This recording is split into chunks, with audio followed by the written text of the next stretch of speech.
Om Shanti, Divine Family. Om Shanti, Baba. Am I audible? Yes, it's Yeah. very audible. So, yesterday we had a good reflection on the Murli, part one. And today we are going to continue where we stopped. The holy swans, and we discussed so many more things. So, let's continue. Do the teachers know how to check? Teachers have the special fortune of being surrendered. Even if those in a household are surrendered with the mind, the teachers have special fortune. Their work is remembrance and service. Whether you prepare food or you wash clothes, that is also yajna service. That is also service in alokik life. Those in a household have to fulfill responsibilities on both sides. You only have one type of work. You do not have double work. Those who constantly remain engaged to the Father and with service do not need to make any other effort. You were told that the Bhandara, the kitchen, and Bhandari, treasure store of a worthy teacher, will constantly remain full. They will not need to worry about how everything will happen the following month or how a mela will take place. Along with service, the means to carry it out will also automatically be available. The spiritual attraction will automatically expand service and the service center. When you think too much about why the number of students doesn't increase, why they do not stay, or why they go away, then the students will not stay. If you remain yukt and invoke them through your spirituality, the number of students will automatically increase. This happens, does it not? Always keep the mind light. There shouldn't be any type of burden. If there is any type of burden, whether of the self, of service, or of service companions, it will not allow you to fly. Service will not be uplifted either. Therefore, constantly keep the heart clean and continue to attain your desires. Attainment will automatically appear in front of you. What did you hear? All spiritual attainments are for Brahmins anyway. Where else would they go? It is the right of you people. No one can snatch. Just a moment.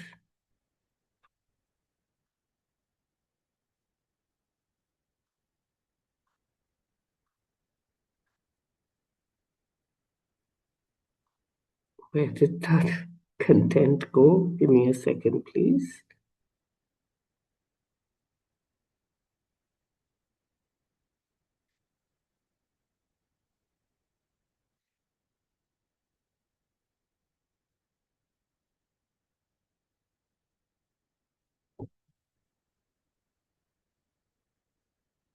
So for some reason the page has vanished, so I'll have to just reopen it.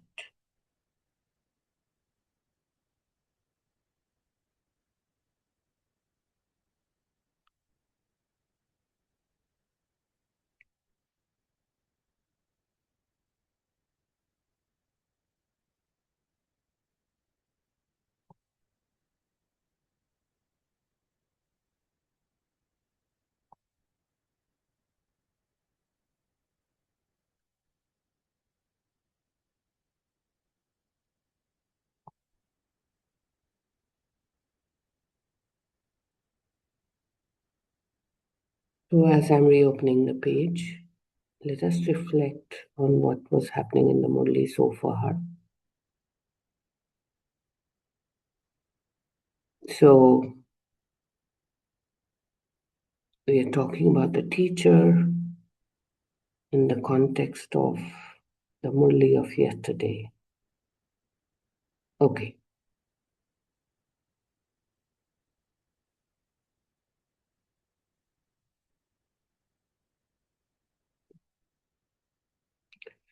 So there shouldn't be any type of burden. If there's any type of burden, whether of the self, of service, or of service companions, it will not allow you to fly. Service will not be uplifted either. Therefore, constantly keep the heart clean and continue to attain your desires. Attainment will automatically appear in front of you. What did you hear? All spiritual attainments are for Brahmins anyway. Where else would they go? It is the right of you people. No one can snatch away your rights. Acha. To all the holy swans in all directions who please the true Lord, to the elevated souls who have a true heart, to the number one children who constantly keep themselves ever ready, to the ones who make themselves worthy of praise, complete and perfect, to Baba's close children, to the experienced souls who have the experience of considering themselves to be as worthy as diamonds. Bapdada's love, remembrance, and namaste. Bapdada meeting the Maharashtra group. Do you always remain in a happy state? To be in a state of happiness means to be full and perfect. You yourself and others too love to be in a state of happiness. Where there isn't happiness, it is said to be a jungle of thorns. So the lives of all of you have become happy.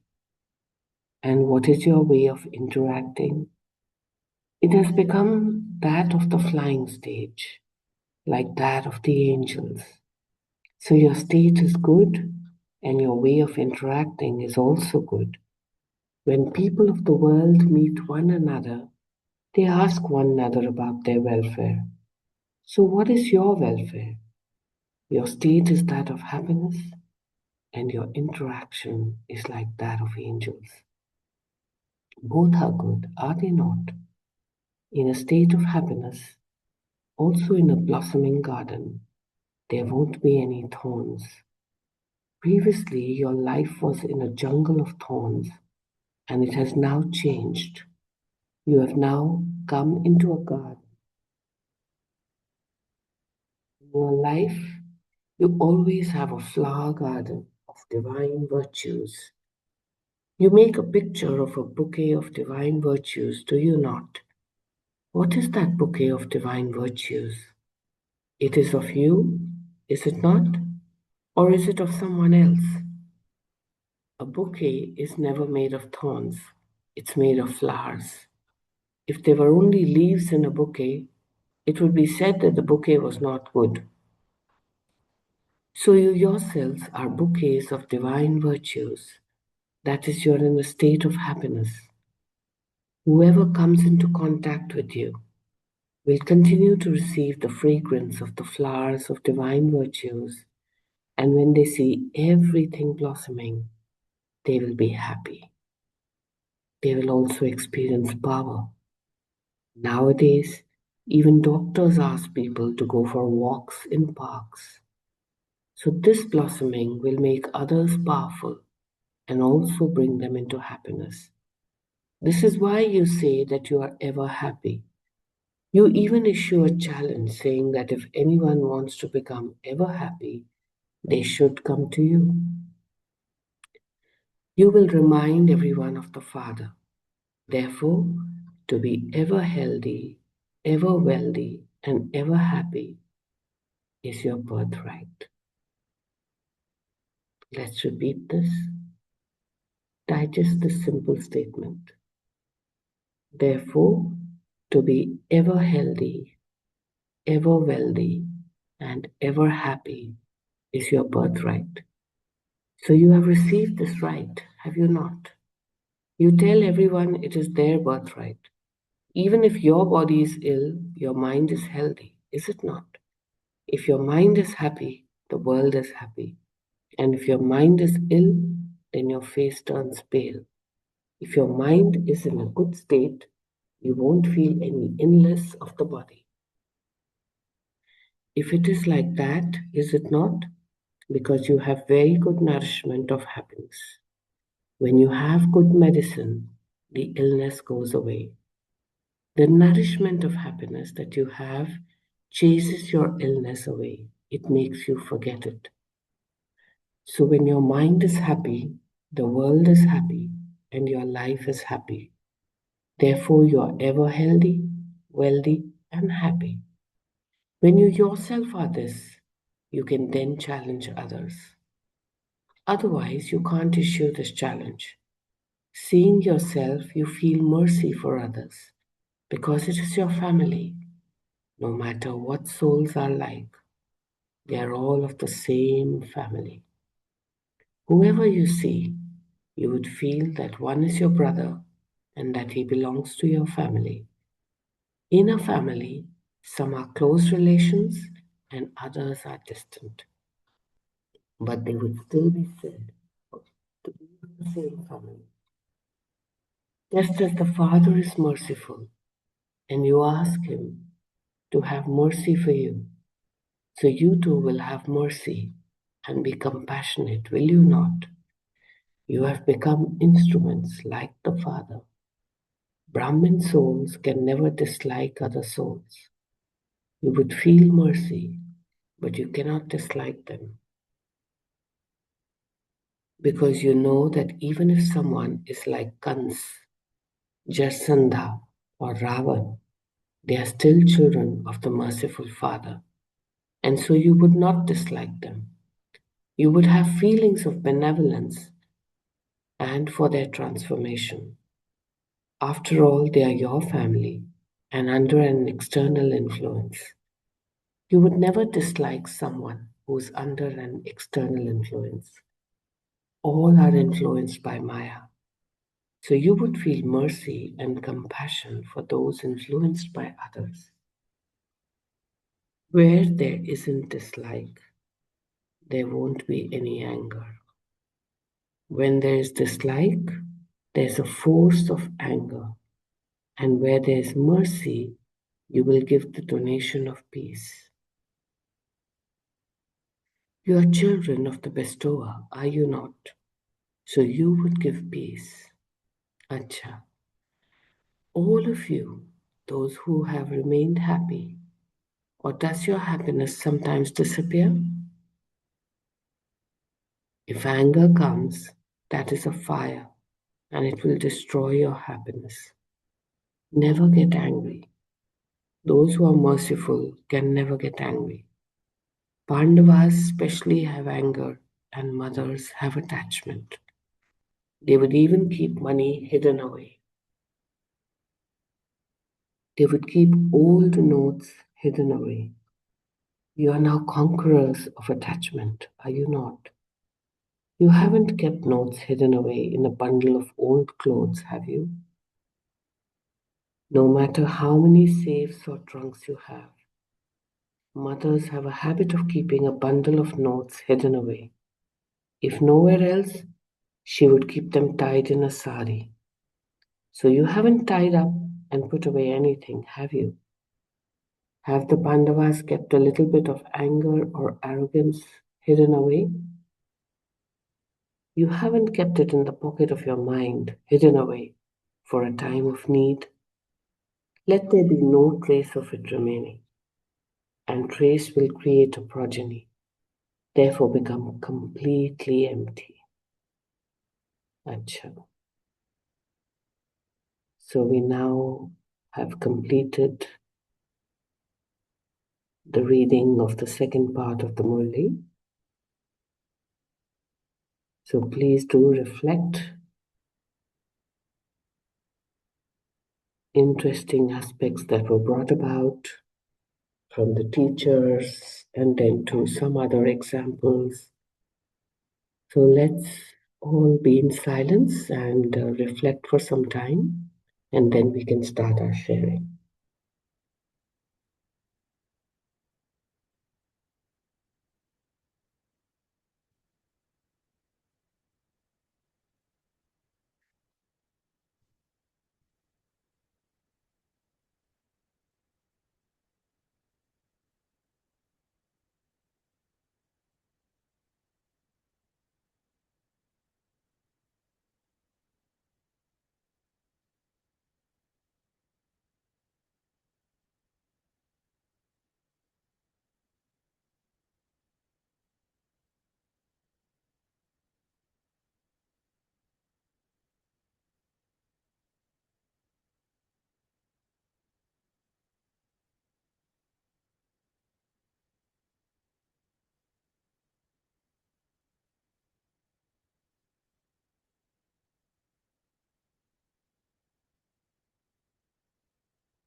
Okay, can we start sharing? Who would like to begin?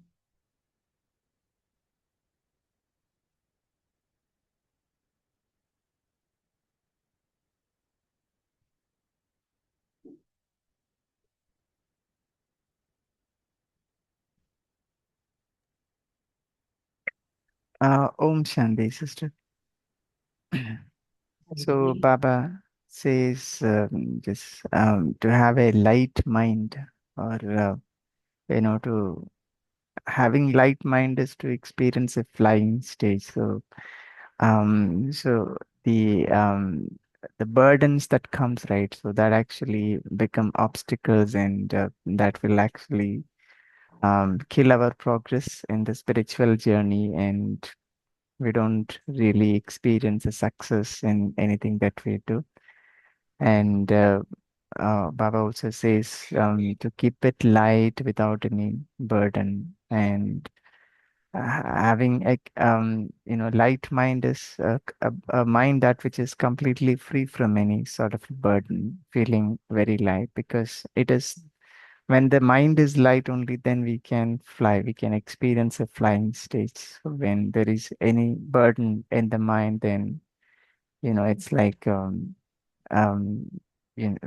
carrying a heavy weight. So with weight, nobody will be able to fly, right? So for that, Baba says, just we need to have a clean heart, and naturally, so having a clean heart means um,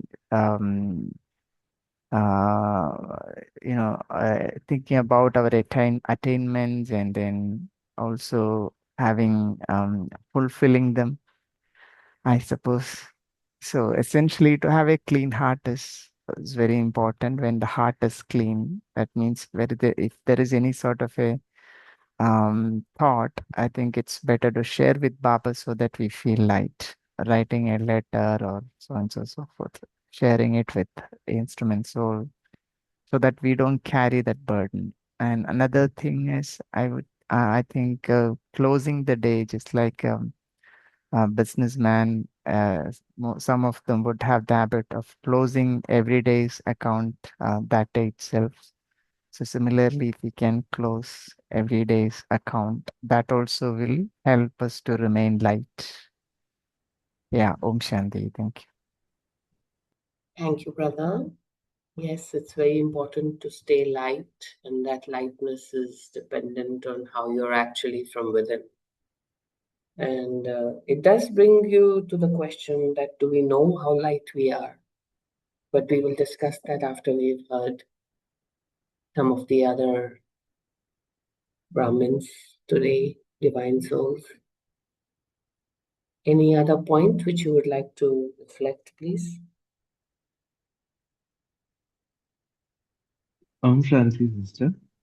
Om Shanti. Baba says to have mercy for others because we are Brahmin children. We should be able to be kind to any person despite his mistake.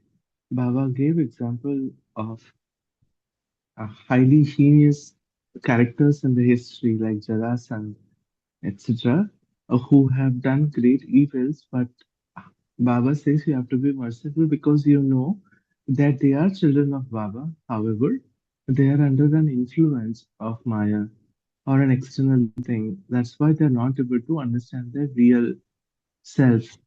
So have to be accommodative, have to be kind to people so that they change. We have to have such a drishti towards others as Baba inspiring us. Om Correct. Shanti. So, Om Shanti. So, being merciful and kind and compassionate is what Baba is highlighting in our journey. Anyone else? Any other takeaways from today's Murli?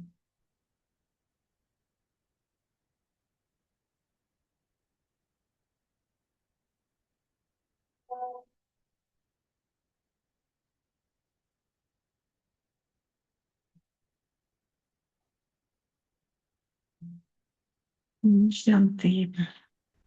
Om Shanti, sister. When that I remember reading a thought, a woman went to Buddha and said, I want happiness. Buddha was in a meditative state. He just opened his eyes and said to the woman, remove I, remove want. You've already got what's remaining, happiness. That's what we do. We link happiness to our desires, to our expectations, and to I, the wrong meaning of I. I think that's what we should first exclude happiness from all these strings of want I, because Baba has said, I have blessed my children ever healthy, ever wealthy, and ever happy. That was one thing which I just read very recently. Happiness is something, it's not just a destination, it moves along. It's not something when you just say this is happy, it's just something which goes on. So we have to understand what are the links we have put in happiness. Secondly, Harpreet sister, I want you to link this. This brother was just sharing something about merciful, compassionate. I want you to be very practical and logical. We hear so many things happening around the world. And maybe Shiv Baba sitting there high up in his incorporeal thing would not really see the victim. I think no need for me to explain to you what examples I'm giving. But where does where is there an equation between forgiving and merciful when you see such children? Okay, yes, they are also children of Papa. Yes, okay. But when it happens if you just read it as a newspaper. Even that moment, the blood in your body goes up to see that how could the victim, you see such kind of gore things are happening. How do you think we could be that kind of, that feeling even coming from the heart? When I see the victim, it's a 5-year-old child or a 3-year-old child. How do you think I should be? Okay, I am a Brahmin child, fine. Can you say what should be? I don't think as long as I'm in this body, we could really become that kind of event, saying D for drama, D for forgive. So can you give us a kind, what happens to our feelings and what is this merciful, forgive, to forget? Is it really practical in what is happening now? And if it happens to somebody very close to you, you may go even of hurting that other person, leave alone mercy. So please throw some light on this also. Thank you, Michelle. Thank you, sister. That is a very relevant question, actually, especially in Kali Yuga. Even in the other yogas, but I think more so in Kali Yuga, because all are Baba's children. In fact, that is what is written in the Murli as well, and we all know that. But they've all come with some kind of action plan, and sometimes they do some things which may appear to be really evil, really negative, really sad. And then even you sometimes question that what kind of a world is this? I mean, we are supposed to be kind, peaceful, merciful, and look at the kind of people that exist around you. But I think we have to go deeper if you're really asking an answer to this question. I will put it in a simple way. Forget even the very gory details of what is happening in the world today or happened in the past.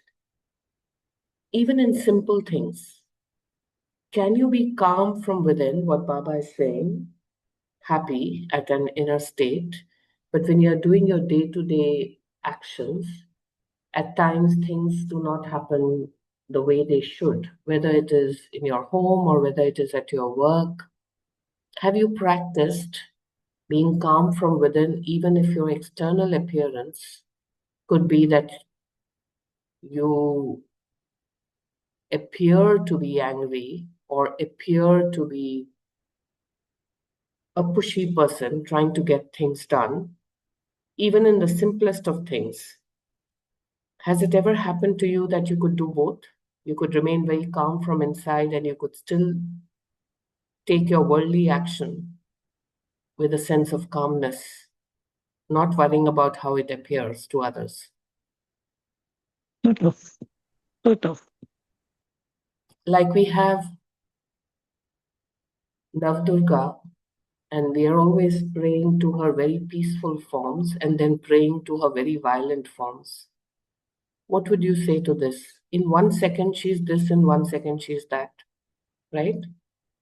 I've always reflected on this a lot because I know this is a very practical question.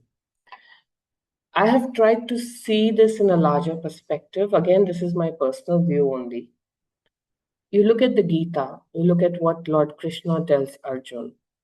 We are not even talking about unknown people, his own family, his own brothers, his own uncles, his own teachers. And Lord Krishna said, take the right action, go and fight. But did it mean that he's not merciful from inside? He's not calm from inside? With a sense of calmness, this is the very high level of maturity and spiritual elevation, that you can be calm, you can be happy, but you yet take the right action. And the right action may appear to be not calm, may appear to be not merciful, may appear to be violent, but it is the right action. It is your karma. In the name of peace, you cannot vanish from action. That itself adds to karmic inaction, bad debt. If there is somebody in front of your eyes who is bleeding, had an accident, would you turn away in the name of peace? Oh, I don't want to ruffle my peace. Who will go to the police station? Who will do this? This is escapism, what I practically call spiritual escapism, which also a lot of spiritual people hide under. They claim to be very spiritual, but they are still a long way in the journey, in my personal view, because they haven't mastered the act of being merciful, being loving, being happy from within without fearing to take the right action, which may appear to be violent. Look at Lord Rama. We pray to Lord Ram, we pray to Lord Krishna. Did they not take the right action? Were they not merciful? Were they not kind? Were they not compassionate? But they were ready to fight with Ravan. They were ready to fight with whatever was required. This stage of spiritual attainment, in our Sikh family, we call it Miri Piri, the blending of spiritual strength and material strength. That means you live on this earth with action, because this is a karma bhumi, and yet you remain calm and peaceful. We have our Guru Gobind Singh Ji, who fought against forcible conversions, went to battle, and when the wounded would fall, they would be all carrying medicines, water, food, and at the same time they would be healing the enemy as well. They were detached from the who of that person, but they did the right thing. They fought, they were violent in appearance, but they were saintly and kind from within. They were also healing the enemy.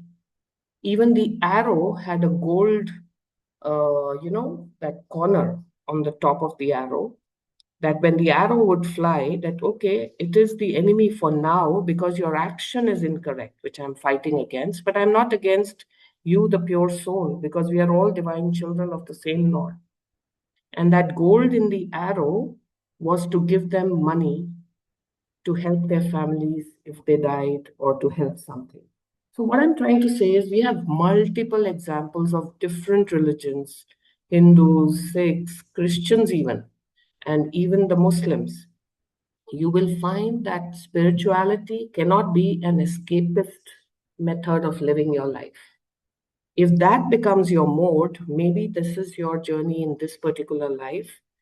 But to be merciful, since you asked a very practical question, I'm giving you a practical answer.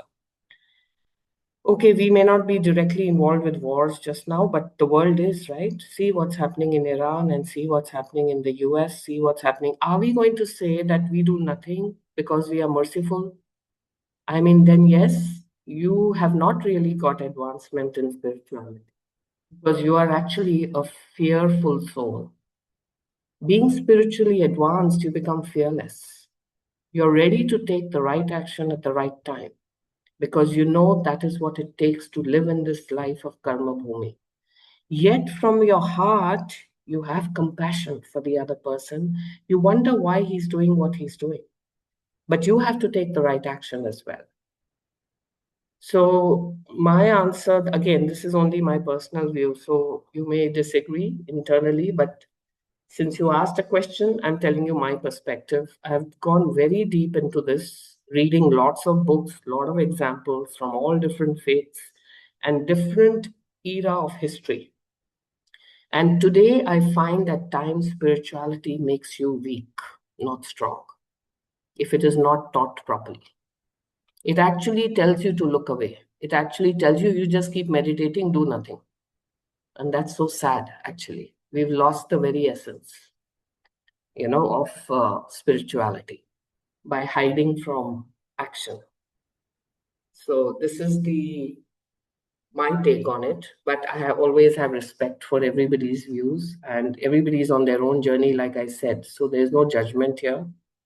But I know if I have to do something, I will not hesitate to take action because I'm quite clear on that. Whether it is Lord Krishna through his Gita, whether it is Durga Ma, whether it is all my Sikh gurus, whether it is they taught peace. Nobody said that don't be merciful, but they were always ready to take the right action. So it was a long answer, but this is the answer that I feel. But Harpreet, sister, I would like to take 2 points of what you just mentioned. One is you said these are also souls of God who have come with an unwanted package. They didn't even know this package is going to follow them when they came down in the womb, because when they came in the womb, they were absolutely pure. I like that question, that unwanted package. Secondly, your other aspect, when you spoke, you have always shared with us in your meditation. I don't remember the names and all, the four brothers and the mother, how the six valiantly fought, and they were ready also to sacrifice their lives because they fought against strong action. That's when they become Shakti. I also like that. But today, as you rightly said, if I see something happening, of course, I do say that that unwanted baggage is there. But if you ask me, I just say that karma immediately says, you just follow your path. I will take care, that person will get. And I look for bits of news or something about that, about what happened to those people who really did. And sometimes when I hear something has happened to them, I don't know what in my heart, I said, okay, somewhere, even if we have not done, the law, dharma or dharmraj has taken its course. Yeah, I sometimes definitely think that. There is so many, even in my personal life, I don't know if you know, in Pune, we call it as the Abhyankar murder. It was a very big murder of how the whole city had gone. There was one person, Jagtap, he used to draw and all what is going to be his next move and done. And that person was a little known to me. He spent his days in prison afterwards, retributing, and then he became a follower of Christ. And I've seen him once, will you believe, after that? That kind of feeling which I had from him dissolved a little, but it didn't go. And Jagtap, I don't think is anymore. Even the one who killed Rajiv Gandhi, very recently, I heard the one who's responsible is a high court lawyer. Certain things and all in the drama, I say, okay, it is karma. So only one point I take, karma will take care. But honestly, if you ask me that moment, I don't get mercy. As the brother was saying, I don't get that mercy or compassion. I just go in with Baba and I cry a little bit. I said, Baba, that child, I want to really take that child which is affected. I want to take it in my bosom. I want to really, like a mother, do something. Or anyone, as you said, the Iran war, when I see this broken, I don't know if it's AI pictures or anything. I'm not sure of it when I say this, but I get that. But mercy, compassionate in that total way as Shiv Baba, I think I think I am hardly 30% in it. Om Shanti. Yes, thank you for that feedback. I think we are all on the journey. So somebody is maturing faster in a different aspect first, and somebody slower. And I'm also in the same journey like you. Some things you achieve, some things you don't. But when you surrender to Baba and you actually ask questions, I know sometimes the spiritual teachers, even in centers or priests, etc., they'll say, yeah, don't ask, but actually, the more you ask, the more clarity you get. That's just my personal view. And unless you ask a question, you're not going to understand. You can't just be um, a person who blindly follows, because you do have a logical mind, right? On the other hand, you have to have that spirit of devotion and happiness, that you also accept where it is required to just accept. And the wisdom is in that difference, when to question and when not to. But sometimes, like you rightly pointed out, the practical life makes you question. There's no harm in that. But what I do as a meditative practice is I ask directly from the Almighty. whenever I have a doubt, the best way is to meditate and get the answer. And like you said, sometimes you wonder, why is this guy behaving so badly? I mean, what did I ever do to him? Or forget about being excessively violent and doing all those atrocious things which you are talking about, even in the regular life, that when you have these whys and Baba says, stop saying too much why, past is past. But you will think it once, get the answer, and then make it past and put it full stop, right? But you will think about it at least once. Because if you don't, in my personal view, that question is still somewhere in your mind. You've only put the full stop to make it go deep somewhere into your body, but the question is still there. You understand what I'm saying? It's like the doctor who gives you the superficial medicine but doesn't remove the root cause. So if the root cause is not removed, it will keep coming back. And then people say, oh, I did not succeed. मैं सालों से meditate कर रहा हूँ. इतना time से मैं हर रोज सुबह उठता हूँ, मैं ये करता हूँ, मैं वो करता हूँ, but still I do like this. Because when you had a question, you subdued it. You did not allow the Almighty to show you the picture in a way that it was easy for you to then understand. ये मैं हमेशा सोचती हूँ कि I should not hesitate to ask. He's my father. Why should I not ask? If I have a doubt, I'll ask and I'll get the answer also. And when I get the answer, I get clarity. When I get that clarity, I am more than willing to do now what Baba is saying, because now I have that clarity.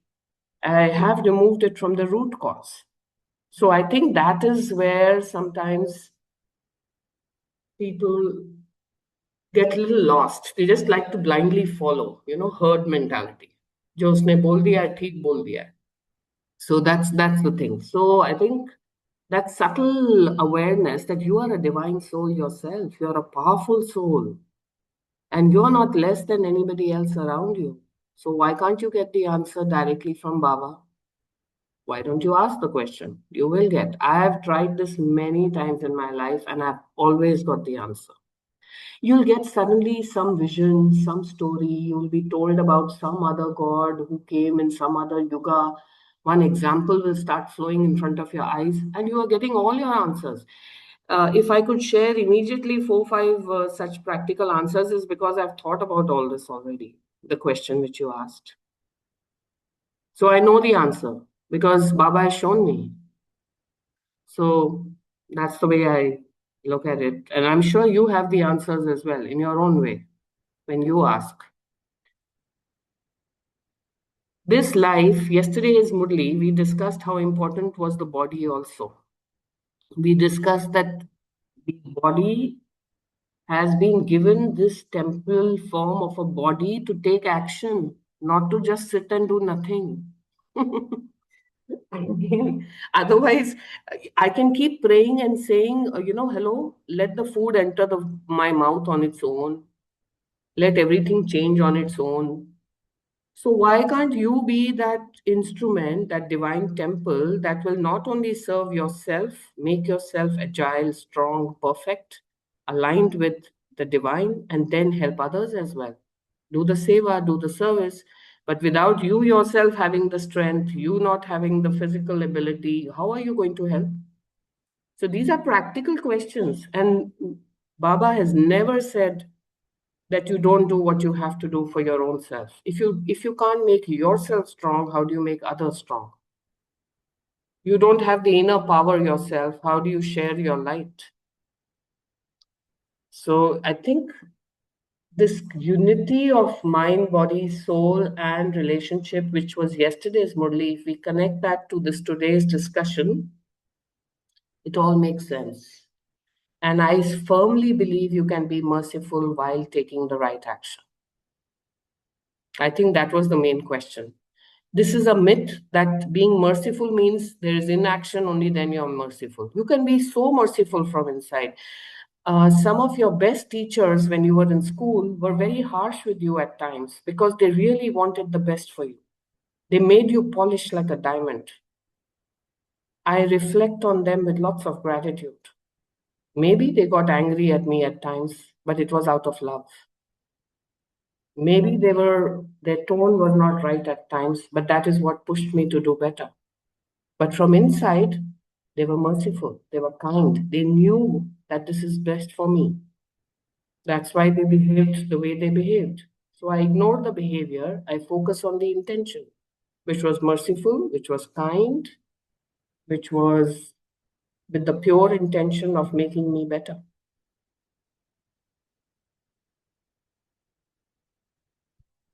Anybody else would like to share some thoughts on this? This is just a discussion.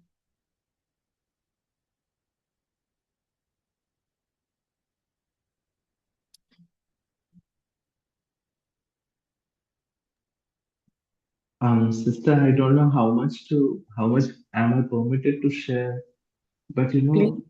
in my organization, a mistake which is proven, which is evidence-based, verified, is always taken to charge, and the punishment is given before everybody.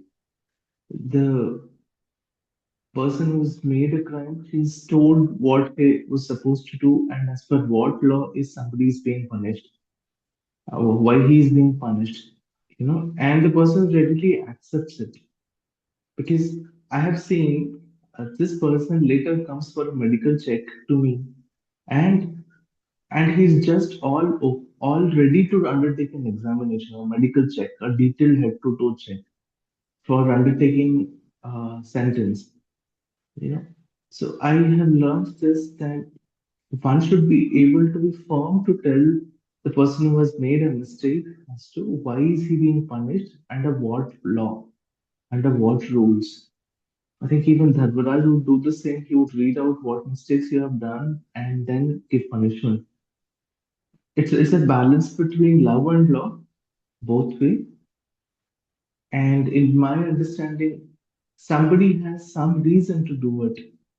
It is up to the other person to be wise enough to verify both. The reasons could be medical, the reasons could be, the personality itself, or some interpersonal differences, or inability to manage one's own anger, fit of the moment somebody has done something. That there are reasons for it to be able to hear to them and tell out what should be the general principle of the action. One should be given punishment. So it's actually a fine balance, and it's the always one and always once and once only journey. It's what makes one's life rich. We can Absolutely. learn from others, but when it comes to us, it is always one's own experience. Um, yeah. Thank you, Om Shanti. Yes, thank you, brother. Yeah, it's what you're saying is right because actually, life is so interesting. This earth is a beautiful place where we are being challenged every moment. And to be merciful and kind on one hand, and to be powerful and fearless and ready to take the right action, yet maintaining the mercy from within, it's not an easy. It's not easy. I always, when I look at the nine forms of Goddess Durga, I'm always wondering, like, in 1 second she's this, in 1 second she's that. I mean, she's the most violent when it came to destroying evil, right? But she was ready to take the action, and she's the most kind, the motherly form. And like I said, you have so many examples of that, especially in our Sikh history, because it's not a myth. It is like documented, like 500, 600 years. Everything is with full evidence. How actually these gurus have led their lives, like practice what you preach kind of thing. So when you see such examples and you know that these guys are so spiritually advanced because they've really come to show you that even in this Kali Yuga, even when you have to take so much of action, you can be the most kind from within, most merciful from within. You are doing it also as a divine purpose. Actually, when you start linking your life like that, then all these doubts fade away. That you are not harming the enemy, if I may call them the enemy, to physically harm him. It is only because it's a world drama that you're forced to get into that mode. But at a soul level, You know that it's a drama going on, and there is a reason why you had to face that, because it was meant for your own growth as well. All the challenges that have come in front of you, whether it is in your own family or the external family or at work, is because that was the growth which you chose in this life. You had to face those challenges, and how you're going to face the challenge is going to determine how successful you've been as a soul. Could you be merciful and yet be taking the right action? Could a mother take action against her own son if he did something very evil, take him to the police station, show him up? Could she do that, or is she still very attached to him because he's her son? I mean, if you just ask yourself very practical questions in today's life with your own close family members, you'll get all the answers of how spiritually advanced you are. I keep asking myself, can I do this if my son was involved? Can I do this if my daughter was involved? Would I react the same way if my sister was doing this to me? And if the answer is different from what you would do if it was an external person, that means there's a lot of attachment. There's so much of attachment to your family. So with my own family, the rule is different. When it comes to somebody else, the rule is different. That means my soul is still on this journey of learning. Can I love my family and yet be detached? Can I be kind and merciful to them no matter what they do, but yet, like Vinod Bhai just said, I'm still firm in telling them that this is not right? Or then I do my spiritual thing of, oh, I don't say anything only. So that is an escapist method. It works at times, it doesn't work at times. So the wisdom to know when to be silent and when not to is the challenge that Baba puts in front of us. The wisdom to know, like in those powers, when to withdraw and when to take action is what is your spiritual level of consciousness, which will tell you what to do.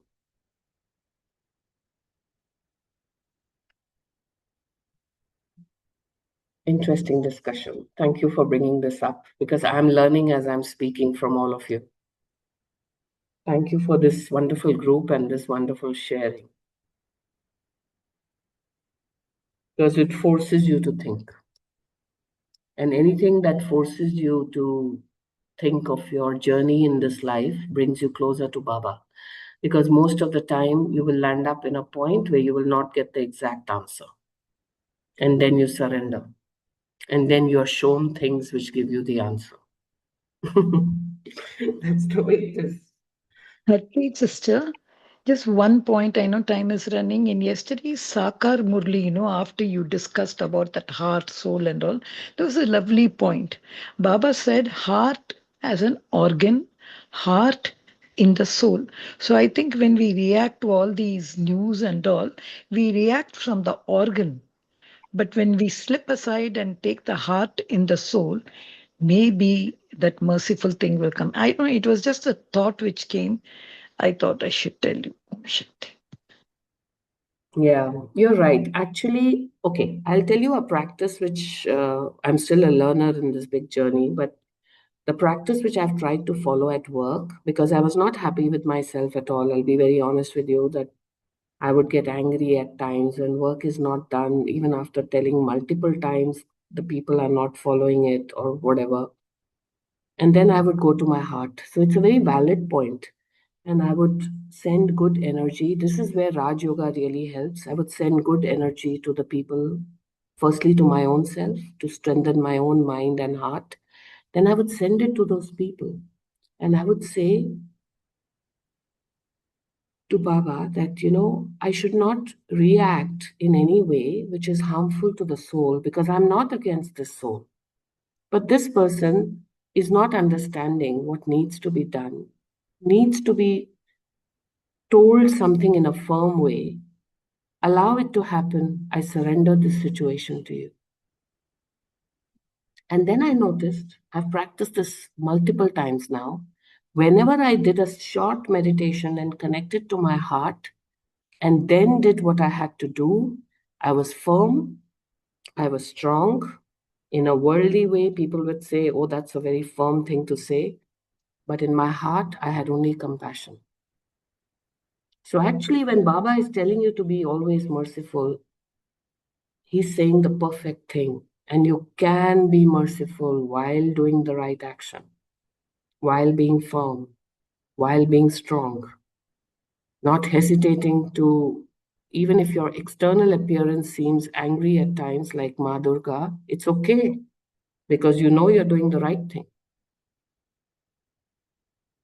So I think it's easily doable. Because I'm sharing my own practical experience, it's doable. I'm not saying I've mastered it, but I've practiced it and I've seen it works. And also, even though it may appear that I was angry from the external, from inside I was very calm. I was very light. It did not disturb my happiness one bit. And then I realized in those small, small practice sessions that Baba is showing me the way. Because I surrendered the whole situation itself to him. This is what I've written in my book also, which I'm now going to be promoting as the Pure Soul Powers. That you learn actually how to mix the two, the practicality, the meditation, learn it intelligently and apply it. I feel very light, even after showing anger. Because from inside I'm calm, and that's only external.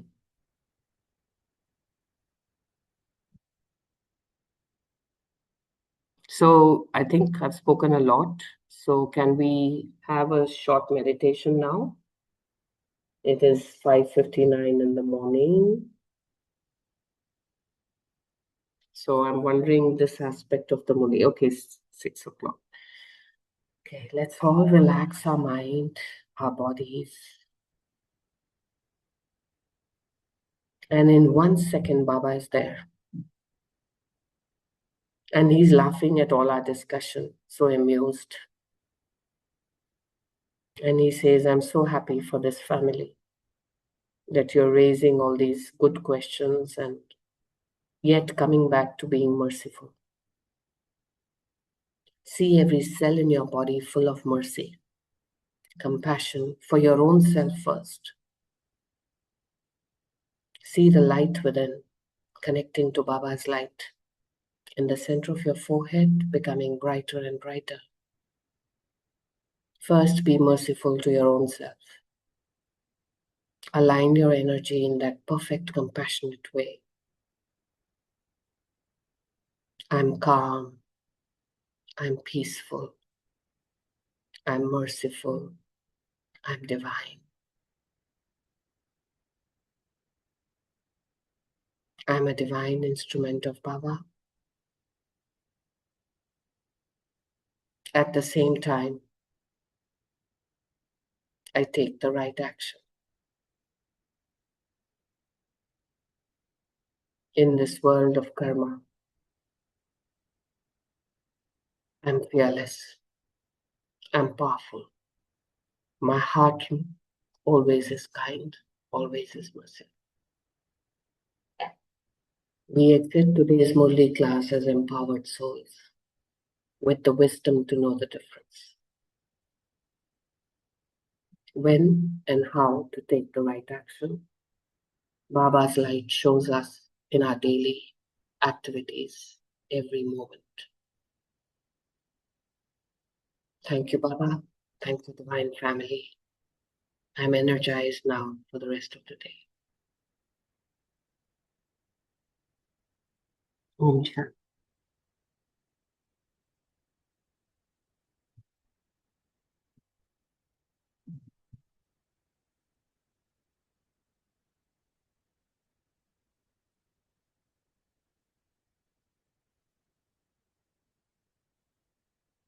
Om Shanti. Thank you, Baba. Thank you, Brother Sister. Thank you, Divine Family. We meet tomorrow morning at 5 a.m.